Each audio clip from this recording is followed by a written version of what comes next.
ગુજરાતના શિક્ષણ જગતને કલંકિત કરે તેવી ઘટના એ અમરેલીથી સામે આવે છે। અમરેલીના એક પ્રતિષ્ઠિત સંકુલની અમુક વિદ્યાર્થીનીઓ પ્રવાસ માટે આબુ ગયેલી હતી, ત્યારે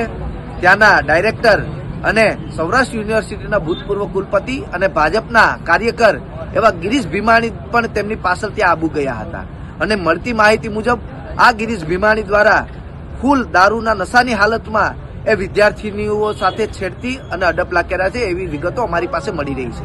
ત્યારે ગુજરાત એનએસયુઆઈ દ્વારા આજે જે સંસ્થા સાથે જોડાયેલા છે, પોતાની કોલેજ છે, એ કોલેજની બહાર ગિરીશ ભીમાણીનું પુતળું બાળી અને આજે એનએસયુઆઈ દ્વારા વિરોધ પ્રદર્શન કરી રહ્યા છે અને ગુજરાતના શિક્ષણ વિભાગ અને સરકાર પાસે એક માંગ કરી રહ્યા છે કે આ ગિરીશ ભીમાણી ઉપર કડકમાં કડક પગલાં લેવામાં આવે। આ દીકરીઓ એ પોતાની બદનામીની બીકથી હાલ બહાર નીકળે એવી પરિસ્થિતિ જોવા નથી મળી રહી, પણ એ હોનેસ્ટ હોટલના સીસીટીવી કેમેરાઓ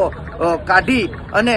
એમાં તપાસ કરવામાં આવે અને ગિરીશ ભીમાણીને જેલના સળિયા પાછળ ધકેલવામાં આવે એવી જ ગુજરાત એનએસયુઆઈની માંગ છે।